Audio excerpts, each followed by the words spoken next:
This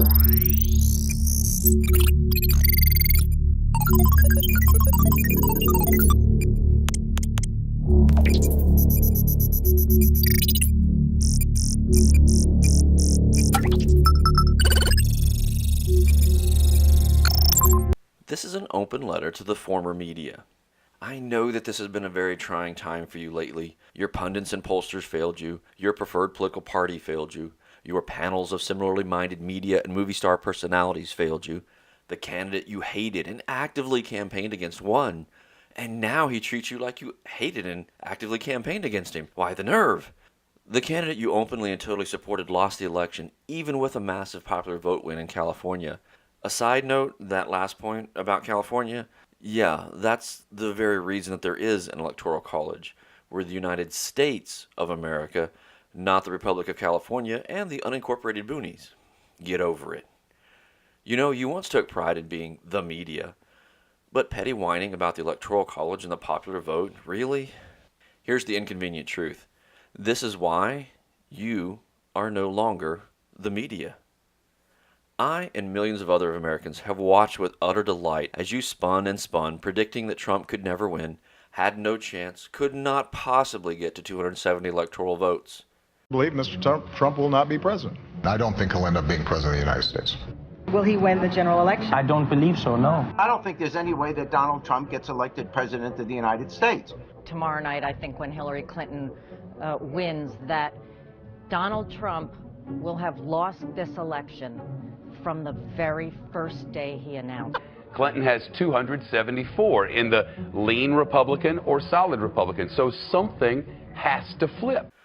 We watch with pure derision as the very people and personalities that revel in a highly sexualized world drenched with vulgarities and innuendos feigned outrage at Trump's astute comment about the behavior of the gold diggers and other hanger-oners that flock to stars and celebrities. Behavior that many, if not all of you, have at one time or another either been exposed to, if not outright involved in, taking advantage of those who are willing to do anything to get a shot at stardom or fame.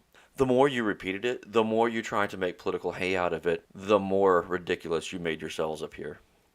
Stars who have made millions off of vulgar, sexualized, or otherwise naughty behavior, both on screen and off, also joined your faux outrage party. But no matter how desperately and pathetic your attempts were to paint Trump as some kind of misogynistic monster, it fell on deaf ears.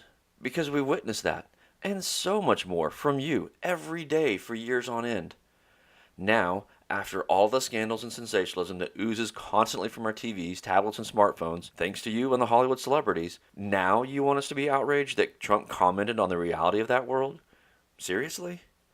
You thought that this was going to somehow tarnish his reputation? This accusation coming from the likes of you? This was going to do it? My God, we have never laughed so hard as we have during this election, as you labored so futilely to have us ignore your own vulgar and obscene record on this subject, as you cast aspersions about his character, based on the type of comments that pale in comparison to any discussion normal people have every day related to Magic Mike, 50 Shades of Grey, or whatever the new movie or show is. It was so absolutely juvenile and naive on your part to think that this would have had any impact at all on a jaded population so desensitized to this topic by you. This was all on you. You made sexuality a mainstream topic, and humor about sexuality so commonplace that we're not shocked by anything anymore. And then you had the audacity to try to claim the moral high ground when you yourselves are so deep in the filth that you could not even see solid ground, let alone stand on it. It was absolutely pathetic. And you know, this approach just typified everything about you that the American people have come to despise and reject. The truth of the matter is that you are the victims of your own success. You became so comfortable interpreting the news rather than simply reporting it, pushing a specific social agenda rather than observing and reporting the current culture, commenting on events rather than simply presenting them for us to decide, spinning the subtext of stories to point to one predetermined conclusion that you preferred, framing the conversation to fit the prescribed political agenda that you supported, ignoring the validity of our point of view, especially when it was inconvenient for you, offering infantile approaches to very real and substantive debates that you did not like, injecting your own opinions into your news reporting or debate moderation. Condescending in your approach, derisive in your comments, and dismissive in your opinions, you treated us as mindless, unintelligent inferiors who needed to be guided and instructed in what to think and what to say. What did you think the outcome of that was going to be? The more you became comfortable as the final arbiter of what was fit for us to consume as news, the more we realized we did not need you. This is why you are no longer the media. We've grown tired of having had an interpreter who hated us, and so we started to tune you out. This led to the rise of Fox News and other alternative news organizations, but then social media allowed us to go even further and to see a world without you in it at all, except its potential content. Your viewership numbers only let you see how many people were actually watching, not what we thought of the spectacle you were bringing out each day. At first, we just stopped listening, but then we stopped looking at you. We paid attention to the images and the scenes and the footage behind you. We learned to interpret silently as we watched your channels with the sound muted. And then the new social media took us over that next hurdle. Now we are no longer even looking in your direction as we look out at the world for ourselves to see what is transpiring. We want to see the actual events and hear the actual comments. Thanks to the new social media platforms, we can do that now. We no longer need the pretty faces on the screen describing events on a monitor behind them. We no longer need your shows at all. We just jump out onto the social media and watch it unfold in real time for ourselves. And while you were opining and emoting so powerfully on TV, we worked through the difficult days of the birth of anything new.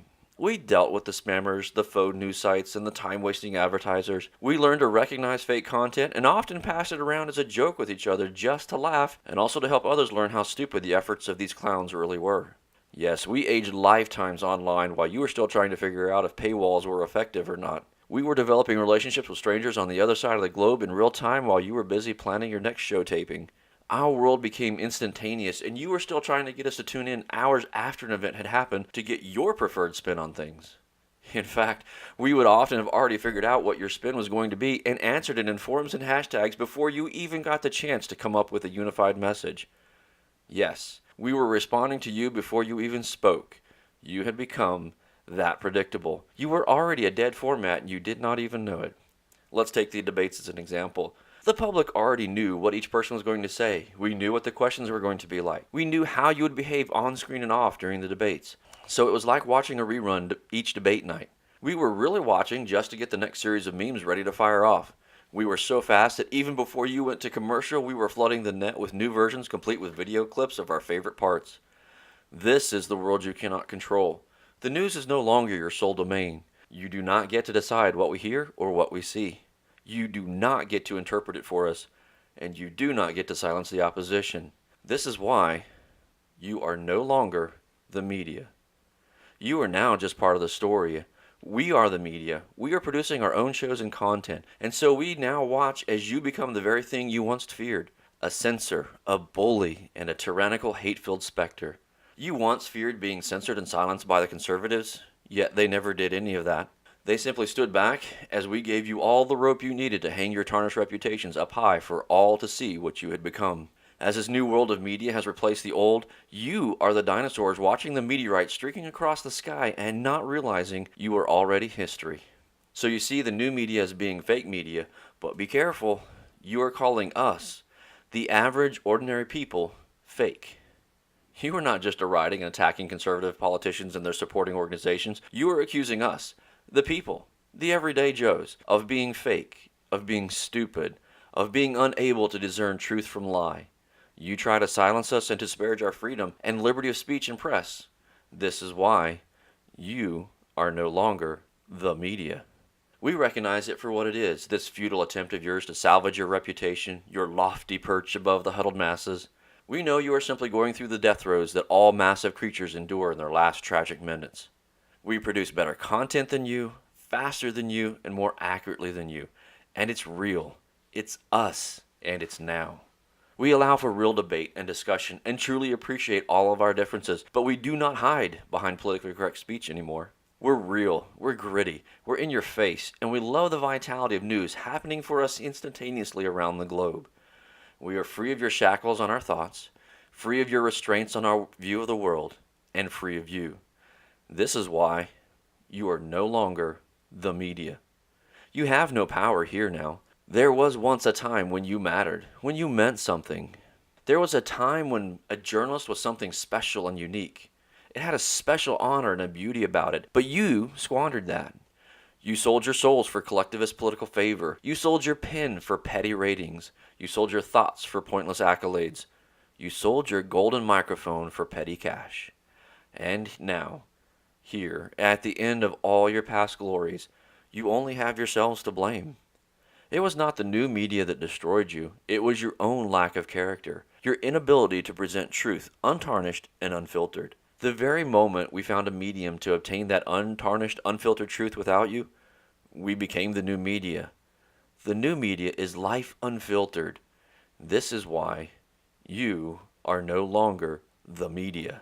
The path back is near impossible for you now. You have to unshackle yourselves from chains of your own forging. You have to unfetter your own minds from the orthodoxy you wrote and that you enforced. You have to once again take pride in your craft, the real craft of journalism. Stop being spin doctors and craven hacks. Be real news journalists. There are some among you who retain their character and professionalism, but they too are migrating to the new media and leaving your dying ranks. But most of you can't. You're so intertwined with the webs of deceit and disinformation that you wove that you could not understand the truth if it sat right in front of you and said, there is a better way. You are so focused on the narratives you must create that you can no longer understand the stories that you see. We understand those stories because we live them, we breathe them, and we share them. We do not need you anymore. You are an anachronism already, and soon you'll be history along with the clay stylus, the telegraph, and the typewriter. This is why you will never be the media again. Thanks for watching. Please click like and subscribe below. Be sure to share with your friends and family as well. Also, you can visit my blog at mebeforewe.com or follow me on Twitter at mebeforewe. Have a great day. Thanks.